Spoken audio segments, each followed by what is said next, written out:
اللہ تبارک و تعالی نے قرآن مجید میں ارشاد فرمایا ہے کہ تم نہ ترجیح دنیا کی زندگی کو دیتے ہو، اپنے جینے کو ترجیح دیتے ہو، جینے کے لیے زیادہ کام کرنا چاہتے ہو۔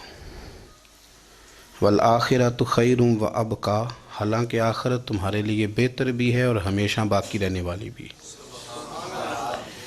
تم ترجیح دنیا کی زندگی کو دیتے ہو، حالانکہ آخرت تمہارے لیے بہتر بھی ہے، والآخرۃ خیر و ابقیٰ، اور ہمیشہ باقی رہنے والی بھی۔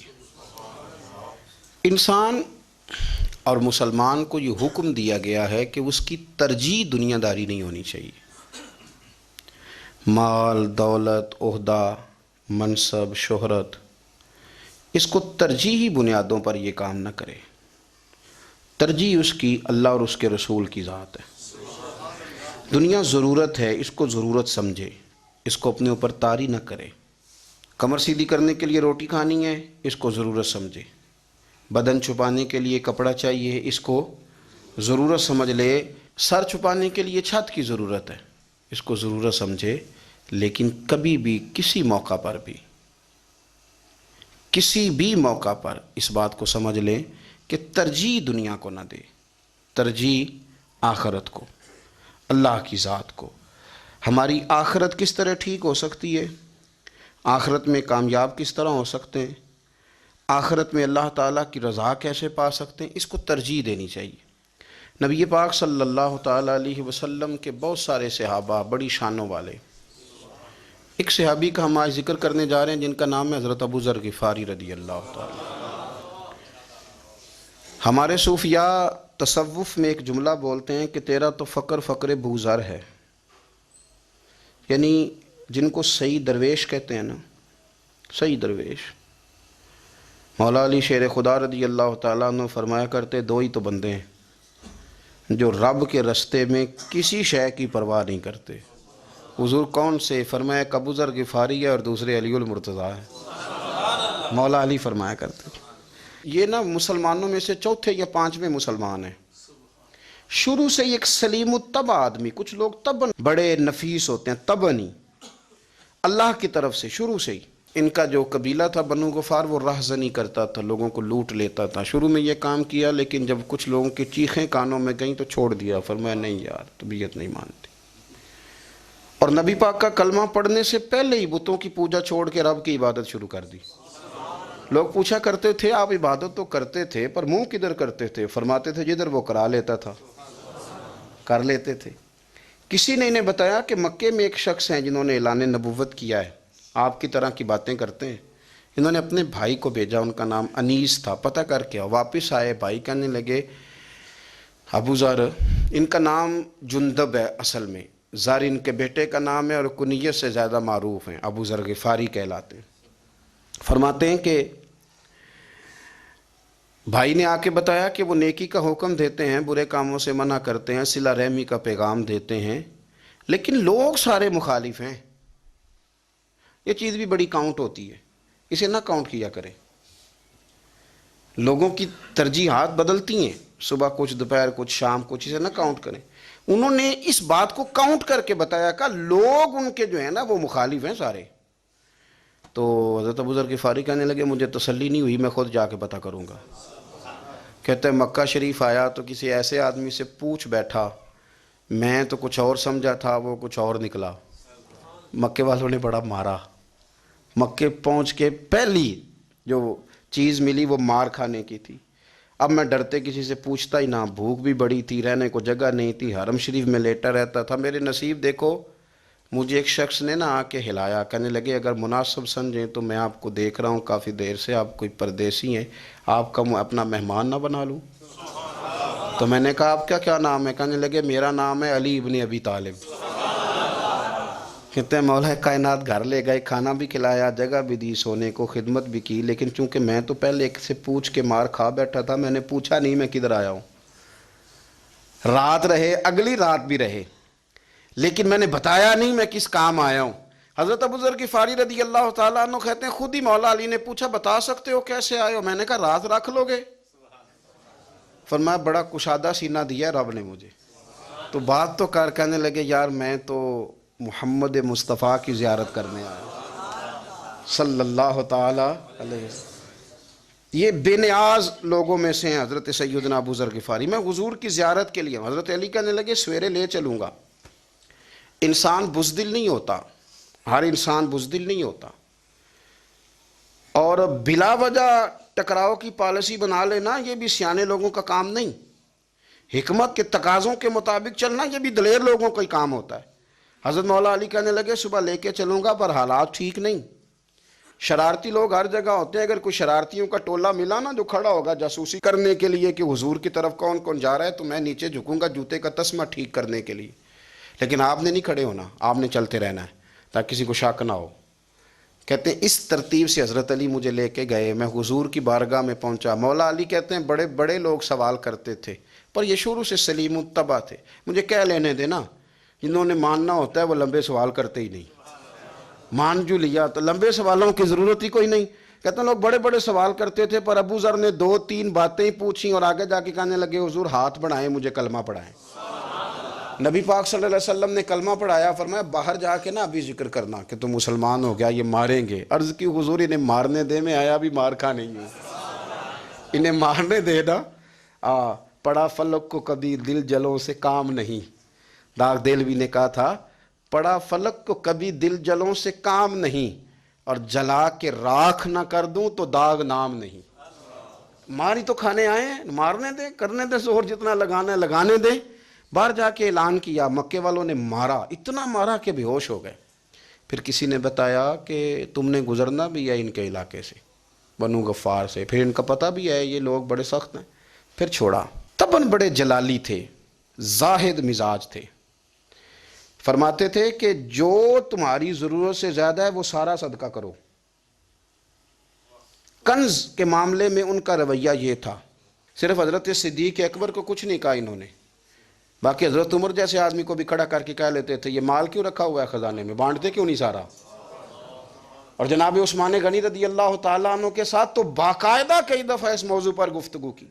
وہ کہتے تھے کہ جب اللہ کہتا ہے قرآن میں کہ مال دولت جمع نہیں کرنی، تو وہ جو لوگ تھے وہ بھی بڑی شانوں والے تھے. وہ کہتے تھے کہ اللہ نے جب زکوٰۃ فرض کی تو مال جمع ہوتا ہے تو زکوٰۃ فرض ہوتی ہے نا. جب فطرانے کا کہا تو مال ہوتا ہے تو فطرانہ آتا ہے نا. تو آپ جو کہہ رہے ہیں وہ ٹھیک ہے پر آپ اعلیٰ بات کر رہے ہیں تقوی کی، سارا بانٹو. تو حضرت ابو ذر غفاری کہتے تھے چلو ٹھیک ہے تمہاری بھی بات مان لیتا ہوں، پر یہ بتاؤ مدینے والے کا اپنا طریقہ کیا ہے. کہ بھئی حضور کا طریقہ تو وہی ہے جو آپ بتا رہے ہیں. تو فرمانے لگے پھر اس رستے نہ چلیں جو رستہ مدینے والے رسول کا ہے.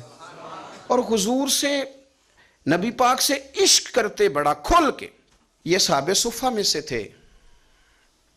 کلمے پڑھنے کے بعد چونکہ طبیعت جلالی تھی تو حضور نے بھیج دیا، فرمایا واپس جاؤ اپنے قبیلے میں تبلیغ کرو. واپس گئے، بھائی کو مسلمان کیا، والدہ کو مسلمان کیا، قبیلہ سارا مسلمان کیا، وہیں رہے.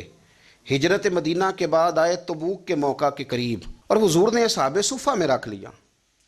نوکری کرتے مدینے والے رسول کی، دلیر آدمی تھے، بڑا قبیلہ تھا، پر ڈیوٹی کرتے، ڈیوٹی خدمت کرتے. ایک بیٹا تھا زار اس کا نام تھا. اس کی ڈیوٹی لگائی تم نے میرے نبی پاک کے اونٹ چرانے. ڈاکو آئے تو صاحبزادہ اونٹوں کی، اونٹنیوں کی حفاظت کرتے شہید ہو گیا. اور یہ انوکھا بندہ ہے جس نے شرط لگائی تھی کہ میں نے کالی سیاہ رنگ کی عورت سے شادی کرنی. انوکھا بندہ ہے. ایک بیٹی تھی ایک بیٹا، بیٹا شہید ہو گیا. بیوی سے کہا تم نے نبی پاک کے گھر میں خدمت کرنی ہے، حضور کے گھر والوں، اور میں نبی پاک کی نوکری کروں گا. حضور کی خدمت کرتے، ہر وقت خدمت میں رہتے. اور حضور جب آتے نا، صحابہ صفہ میں یہ شامل تھے جو لوگ دین سیکھتے. حضور جب آتے تو سب سے پہلے آ کے حضرت ابو ذر غفاری کا پوچھتے، بلائیں. اور جب بات کرتے حضور تو بار بار ان کو مخاطب کر کے بات کرتے. حضرت ابو ذر غفاری رضی اللہ تعالیٰ عنہ کا نبی پاک سے اتنا پیار کہ ہماری بھی مشکل حل کر دی. ابو داؤد شریف میں موجود ہے. ایک دن کہنے لگے یا رسول اللہ صلی اللہ علیہ وسلم، اگر کوئی بندہ کسی سے پیار بڑا ہی کرے پر اس جیسے عمل نہ کر سکے، کوشش کرے کرنا. لوگ ہمیں کہتے ہیں نا جی پیار بڑا، عمل بھی تو کرو نا. بھی کرنا چاہیے پر انسان ہے نا، غلطی بھی تو ہو ہی جاتی ہے. اب ہم عمل نہیں کر سکتے تو تم ہمیں پیار بھی نہیں کرنے دو گے. مہربانی کرو پیار تو کرنے دو نا. حضرت ابو ذر غفاری نے کہا، ابو داؤد شریف میں موجود ہے، یا رسول اللہ صلی اللہ تعالی علیہ وآلہ وسلم حضور پیار بڑا کرے پر ان جیسے عمل نہ کرے تو حکم کیا ہے؟ تو حضور نے فرمایا پیار سچا کرے، اللہ قیامت کے دن جس سے محبت کرے گا نا اس کے ساتھ ہی دونوں کو اکٹھا فرما دے گا۔ تو حضرت ابو ذر نے فوراً کہا حضور پھر مجھے آپ سے بھی بڑا پیار ہے، رب سے بھی بڑا پیار ہے۔ فرمایا فکر نہ کرنا، جنت میں اکٹھے ہی جائیں گے۔ اتنی محبت رسول پاک کی ذات کے ساتھ حضور کی نوکری کرنا۔ ایک دن خدمت کرتے کرتے سو گئے، حضور مسجد میں آئے پتہ کرنے کہ ابو ذر آرام کر رہا ہے۔ یہ بھی مزہ ہوتا ہے، خیال رکھنا اپنے درویشوں کا، کیا کھایا کیا پیا کہاں سوئے۔ حضور رات کو آئے، یہ سوئے ہوئے تھے، فرماتے ہیں حضور نے میرا انگوٹھا ہلایا، میں اٹھ کے بیٹھ گیا، حضور بھی میرے پاس بیٹھ گئے۔ اور میں ابو ذر بڑا پیار کرتے ہو؟ سونے آپ کو پتہ ہی ہے۔ کہا یار تو بڑی نوکری کرتا ہے، ایک دن وہ بھی آئے گا جس دن تجھے میری مسجد اور میرے شہر سے جانا پڑے گا، پھر کیا کرو گے؟ تو عرض کی حضور کسی کی طاقت ہے مجھے آپ کے شہر سے نکالے؟ میں تلوار نکال لوں گا۔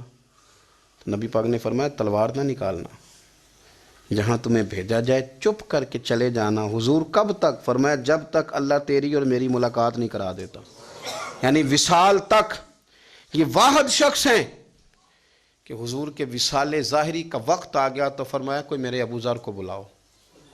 جب یہ آئے تو حضور لیٹے ہوئے تھے، یہ جھکے نبی پاک کی طرف، حضور میں حاضر ہوں، تو حضور نے پکڑ کے سینے کے ساتھ لگا لیا۔ میرے رسول پاک صلی اللہ علیہ وسلم کی خدمت میں ایک دفعہ عرض کرنے لگے حضور مجھے صوبے کا گورنر بنا دیں۔ تو نبی پاک نے فرمایا ابو ذر میں عہدے پسند نہیں کرتا، تو تمہیں بھی میں کہتا ہوں عہدہ نہ لینا، تمہیں بھی کہتا ہوں عہدہ نہ لینا۔ فرمایا ابو ذر میں جو چیز اپنے لیے پسند کروں گا تمہیں بھی اسی کا مشورہ دوں گا، تم بندے اچھے ہو پر یہ کام تمہارے بس کا نہیں ہے۔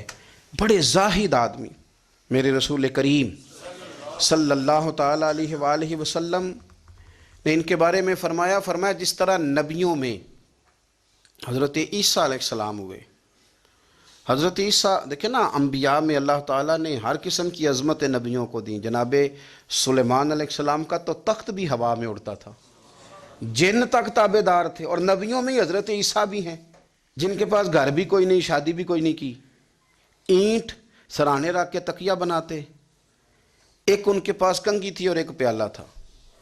دیکھیں جو بندہ نیک ہو نا وہ بھی نیک ہیں، اللہ کے نبی ہیں۔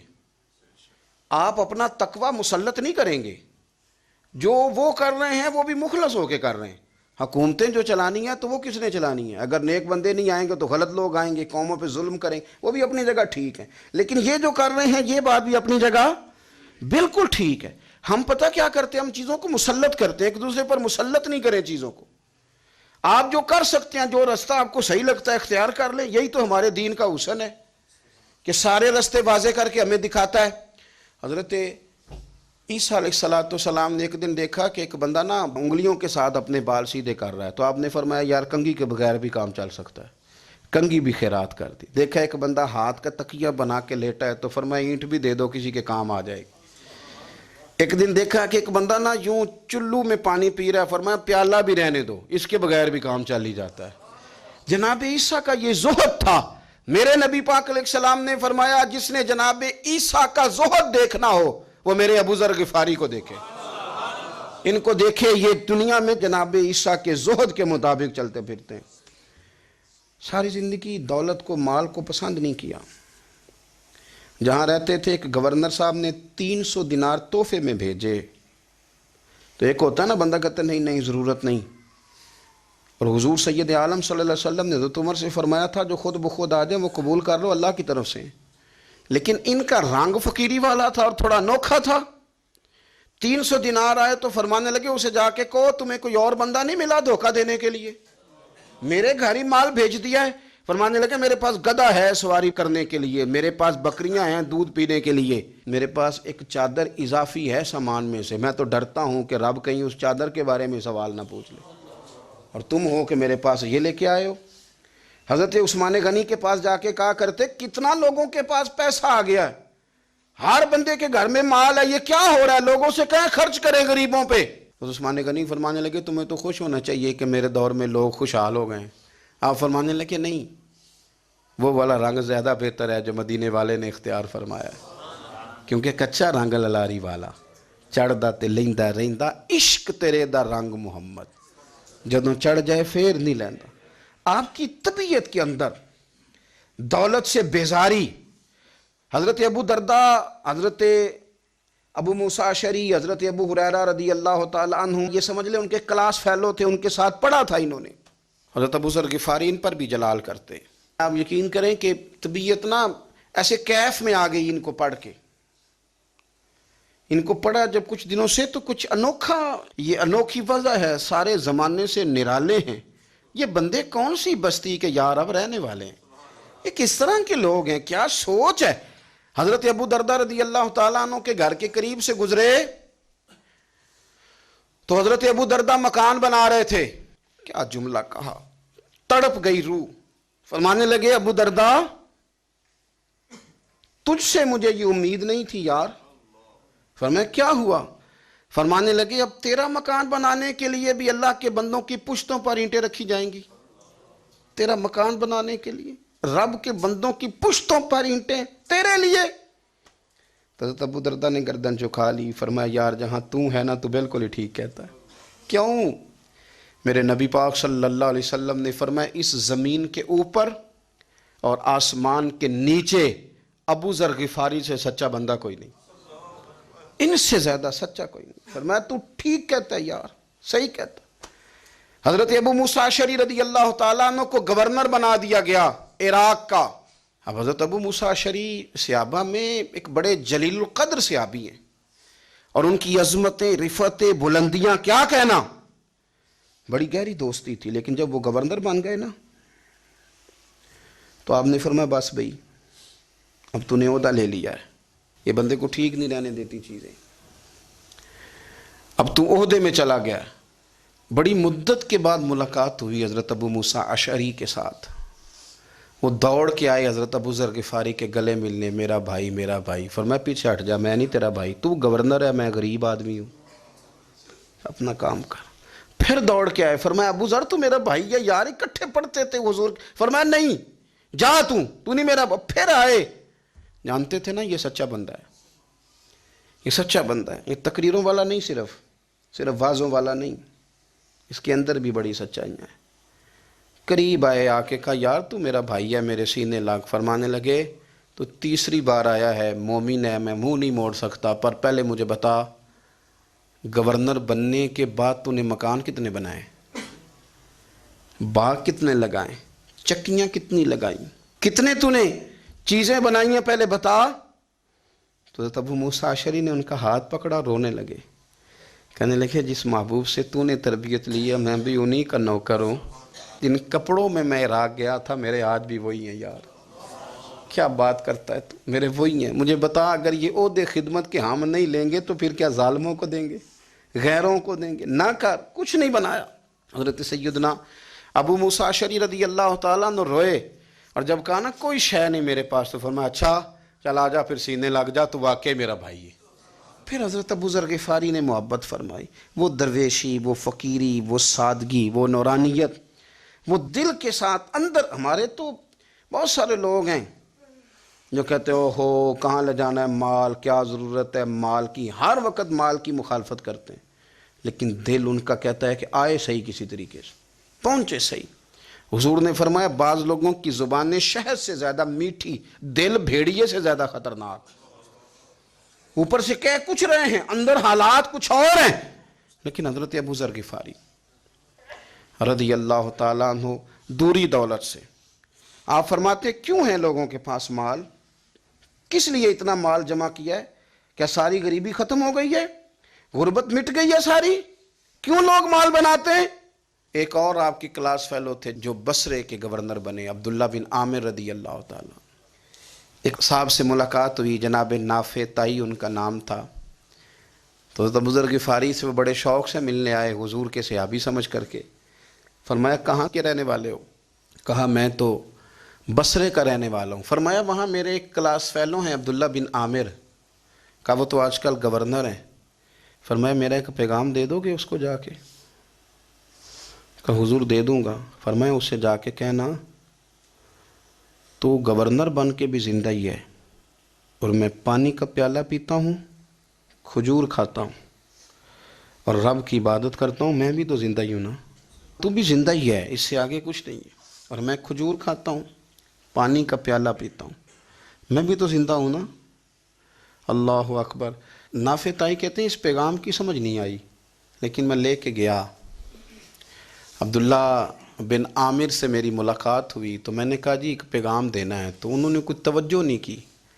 جب میں نے بتایا نا کہ حضرت ابو ذر غفاری کا پیغام ہے تو ان دونوں آنکھیں کھول دیں، کہنے لگے جلدی بتاؤ انہوں نے کیا کہا ہے۔ فقر اور درویشی کے رستے پہ چلنے والوں کے امام سیدنا ابو ذر غفاری نے کیا کہا ہے؟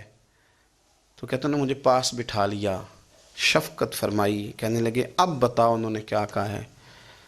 تو عرض کرنے لگے انہوں نے کہا ہے کہ تو گورنر ہے، تو بھی زندہ ہے، اور میں کھجور کھاتا ہوں، پانی پیتا ہوں، رب کو یاد کرتا ہوں، میں بھی تو زندہ ہی ہوں نا۔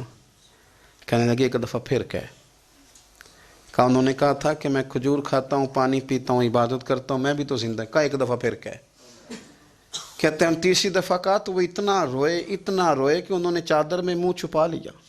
کہنے لگے یار وہ ٹھیک ہی کہتا ہے، وہ صحیح کہتا ہے، اتنا مال، اتنے عہدے، اتنی چیزیں، اتنا کچھ جمع کر کے رکھا ہے، ان کا حساب دینا، ان چیزوں کی اللہ کے حضور کیا عذر پیش کریں گے، کس طرح رب کی بارگاہ میں بتائیں گے، کیا وجہ تھی، کن چکروں میں ہم نے زندگی گزار دی۔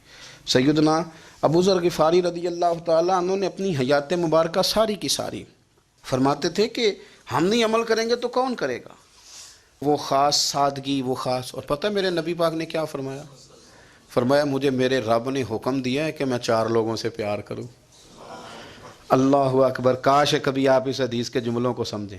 او یار اللہ نے حکم دیا ہے، محبوب پیار کرے، حضور کس سے؟ تو پہلے 3 مرتبہ نبی پاک نے ایک ہی شخص کا نام لیا، فرمایا علی سے، علی سے، علی سے، پھر فرمایا ابو ذر غفاری سے، پھر فرمایا جناب مقداد سے، پھر فرمایا سلمان فارسی سے۔ رب نے مجھے کہا ان سے پیار کرو، حضرت ابو ذر غفاری۔ تبوک کے موقع پر نا اونٹ پہ بیٹھے تھے، پیچھے رہ گئے، اونٹ پر بیٹھے تھے تو پیچھے رہ گئے، اونٹ سست تھا، تھک گیا، چل نہیں رہا تھا۔ حضرت ابو ذر غفاری رضی اللہ تعالیٰ عنہ پہلے تو اسے لے گئے ایک گاؤں میں کہ اونٹ بیمار ہو گیا، اس کا علاج کرایا، لیکن جب وہ ٹھیک نہ ہو سکا نا تو اونٹ وہیں چھوڑ دیا۔ حضور صلی اللہ علیہ وسلم کے پیچھے ضرور پہنچنا ہے میدان تبوک میں، تو جو سامان تھا وہ سارا پشت پہ رکھا اور اکیلے ہی چل دیے، تنے تنہا اور پیدل۔ سامنے سے گرد اڑتی ہوئی نظر آئی تو لوگوں نے کہا حضور پتہ نہیں کون آیا ہے۔ فرمایا تمہیں نہیں پتہ، مجھے تو پتہ ہے نا، ابو ذر غفاری آیا ہے، ابو ذر غفاری آئے۔ پھر حضور نے فرمایا یمشی واحدہ و یموت واحدہ و یبعث واحدہ، فرمایا یہ تنہا چلتے ہیں، یہ تنہا ہی دنیا سے جائیں گے، تنہا ہی اٹھائے جائیں گے، تنہا چلتے ہیں، تنہا ہی دنیا سے جائیں گے، انتقال تنہا ہی اٹھائے جائیں گے۔ جو بہت زیادہ سختی کرنے لگے صحابہ پہ، بہت زیادہ، تو حضرت عثمان غنی رضی اللہ تعالیٰ عنہ نے فرمایا کہ آپ اپنے مزاج کے لحاظ سے تو درست ہیں، پر جو چیز آپ طاری کرنا چاہتے ہیں جب شریعت گنجائش دیتی ہے تو آپ کیوں اتنی سختی فرماتے ہیں؟ تو فرمانے لگے ٹھیک ہے پھر مجھے ربضہ جانے کی اجازت دے دو۔ ربضہ ایک بستی تھی، جنگل تھا، وہاں کوئی آتا جاتا نہیں تھا، اسی کسے دے کچھ نہیں چلا گئے تو نہ کوئی ساڈا دردی۔ حضور نے کہا تھا نا یمشی واحدہ،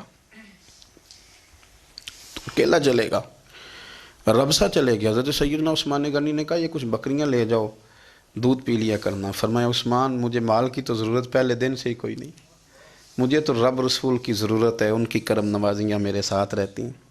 تشریف لے گئے، وہاں تنہا کھجور کے خشک ٹکڑے کھاتے، عبادت کرتے، اللہ کو یاد کرتے۔ بڑے بڑے لوگوں نے آ کے کہا کہ ابو ذر آپ کی بڑی شان ہے، ہمارے ساتھ چلیں۔ فرمایا چھوڑو، کہاں منشور ہم اور کہاں ہنگامے محبت کے، ایک حجرے میں رہتے ہیں، خدا کو یاد کرتے ہیں، ضرورت کوئی نہیں، جہاں ہوں نا وہاں میں ٹھیک ہوں، حاجت نہیں۔ وصال کا وقت آ گیا، دنیا سے جانے کا ٹائم آ گیا، اکیلے ہیں، بیوی ہے اور بیٹی ہے، جنگل کا علاقہ ہے، حج ہو گیا، راستے بند ہو گئے، بیمار ہو گئے، اپنی اہلیہ کو بلا کے کہنے لگے اب میں بچوں گا نہیں، اب جانے کا وقت آ گیا ہے۔ میں نے فقیری جو حضور کی دیکھی تھی اس میں نے وقت گزارا ہے، اور دیکھ میں جا بھی فقیری میرا ہوں، لے سجدہ سا توڑ دی پائی، جان بھی دیتی تیرا تیرے، اب جانے کا وقت ہے۔ تو اس طرح کرنا، اگر تیرے پاس کوئی کپڑا ہوا تو مجھے کفن دے دینا، نہ ہوا تو اللہ کے سپرد کر دینا۔ کہا ہم 2 عورتیں ہیں، جنازہ، غسل، کفن۔ فرمایا رب جماعت بھیجے گا میرے لیے، لوگ آئیں گے، میرے نبی پاک نے مجھ سے وعدہ کیا تھا، آئیں گے نا لوگ۔ تو اہلیہ کہنے لگی ابو ذر آپ کو کیسے پتہ ہے کہ آپ اس صحرا میں انتقال کر جائیں گے؟ اللہ شفا دینے والا ہے۔ فرمانے لگے ہم 3-4 لوگ بیٹھے تھے تو حضور نے فرمایا تھا تم میں سے ایک شخص صحرا میں اکیلا انتقال کر جائے گا۔ تو وہ میرے جتنے باقی ساتھی تھے وہ سارے انتقال کر گئے، اب میں اکیلا ہی بچا، مجھے پتہ ہے وہ میں ہی ہوں۔ تو تم دیکھنا تمہیں کوئی نہ کوئی مل جائے گا غسل کفن کے لیے۔ آپ کی اہلیہ کہتی ہیں کہ میں اٹھی، کبھی دوڑ کے میں باہر جاتی، سڑک پہ جا کے دیکھتی کوئی گزر رہا ہے، پھر میں آ کے کہتی حج ختم ہو گیا ہے، راستے بند ہو گئے ہیں، کون آئے گا جنگل میں؟ پھر میں آ کے ان کی تیمارداری کرتی، پھر اٹھ کے جاتی، پھر میں آ کے تیمارداری کرتی۔ اچانک میری نظر پڑی تو ایک چھوٹا سا قافلہ آ رہا تھا، اس قافلے میں چند لوگ تھے اور سب سے بڑھ کر صحابی رسول حضرت عبداللہ ابن مسعود بھی تھے۔ میں نے ان کو اشارہ کیا تو وہ دوڑے آئے، کہنے لگے بہن کیا ہے؟ میں نے کہا یہاں ایک شخص ہے، تمہاری تھوڑی سی ضرورت ہے اس کو۔ تو عبداللہ ابن مسعود کہنے لگے کون ہے بی بی؟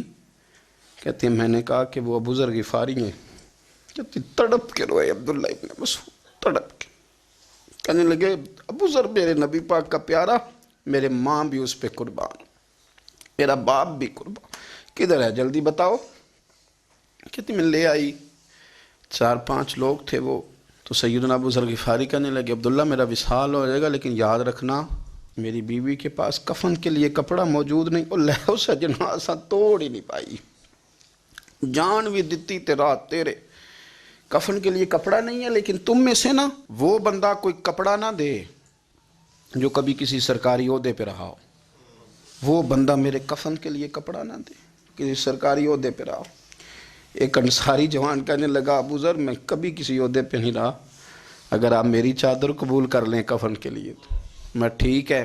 میں نے نا حضور کے طریقے پر زندگی گزاری ہے، چپ کر کے میرا جنازہ پڑھ دینا اور مجھے کہیں اور نہ لے کے جانا، اسی کسی دے کچھ نہیں جو لگتے تو نہ کوئی ساڈا دردی، یہیں کسی صحرا میں جنگل میں یہیں کوئی قبر کھود کے مجھے دفن کر دینا، مجھے جانے نہیں ہے کسی جگہ۔ حضرت عبداللہ ابن مسعود رضی اللہ تعالیٰ عنہ نے جنازہ پڑھایا، اور اس درویش کو جو 5ویں یا 4تھے مسلمان ہیں ان کو وہاں دفن کیا۔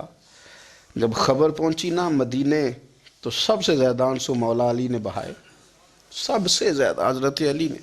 لوگوں نے کہا اتنا کیوں روتے ہو؟ فرمایا 2 ہی تو بندے تھے جو اللہ کے راستے میں کسی کی پرواہ نہیں کرتے تھے، اب ایک ہی رہ گیا ہے۔ کہا حضور کیا مطلب؟ فرمایا 2 ہی تھے، ایک ابو ذر اور ایک علی، اب اکیلا علی ہی تو رہ گیا، وہ چھوڑ کے چلے گئے۔ حضرت سیدنا ابو ذر غفاری رضی اللہ تعالیٰ عنہ اس عظیم شخص کا نام ہے، سردار قبیلے سے تعلق تھا، بڑے بہادر تھے، پر حضور کو فقیری میں دیکھا تو پھر زندگی اسی فقیری میں گزار دی، اسی فقیری میں، اسی طریقے میں وفا کر کے نا اسی رنگ میں گزار دی، انہی نقشوں پہ رہے۔ اگرچہ جائز تھا، بڑے بڑے لوگ تھے، بڑے بڑے لوگ تھے، حضرت عبد الرحمن ابن عوف، بڑا مال تھا، حضور نے ان کو جنتی کہا، ان کے پیچھے نماز پڑھی، سب ٹھیک تھا، پر فرماتے تھے یار میں انکار نہیں کرتا، پر میرے نبی نے فقیری کی، حضور نے ایک وقت کھایا، ایک وقت بھوک کاٹی، تم کس طرح بھر بھر کے پیٹ کھاتے ہو، تم کس طرح اتنی آسانیاں دیکھتے ہو۔ حضرت ابو ذر غفاری فرماتے تھے مجھے میرے نبی پاک نے 6 باتوں کی وصیت کی تھی، اپنے بچوں کو بھی بتاتے تھے، دوستوں کو بھی، 6 باتوں کی حضور نے وصیت کی تھی۔ سب سے پہلے حضور نے فرمایا تھا ابو ذر مسکینوں سے محبت کرتے رہنا۔ دوسرا نبی پاک صلی اللہ علیہ وسلم نے فرمایا تھا جب بھی دیکھنا نیچے والوں کو دیکھنا، اوپر والوں کو نہ دیکھنا، مالداروں جاگیرداروں پہ توجہ نہ کرنا، ذہن خراب ہوگا، نیچے دیکھنا، غریبوں کی طرف توجہ رکھنا۔ تیسرے نمبر پر نبی پاک صلی اللہ علیہ وسلم نے فرمایا تھا ہر حال میں حق بات کہنا، اگرچہ وہ کڑوی ہو۔ چوتھے نمبر پہ میرے محبوب نے فرمایا تھا اللہ کے معاملے میں کسی کی پرواہ نہ کرنا، کوئی کیا کہتا ہے کہتا رہے، تم رب کے رستے پہ چلتے رہنا، ملامت کی پرواہ نہ کرنا۔ اور پانچویں نمبر پر میرے نبی پاک نے مجھ سے کہا تھا اگر رشتہ دار تجھ سے تعلق توڑیں بھی نہ تو جوڑ کے رکھنا، صلہ رحمی نہ چھوڑنا۔ اور چھٹے نمبر پر حضور نے فرمایا تھا اللہ کے عرش کے خزانوں میں سے خزانہ ہے لا حول ولا قوت الا باللہ العلی العظیم۔ حضور نے فرمایا اسے پڑھتے رہنا، اسے کبھی نہ چھوڑنا۔ اے اللہ ان نیک اور پاک لوگوں کا صدقہ ہمارے دلوں کو تقویٰ عطا فرما۔ آخر دعوانا الحمدللہ۔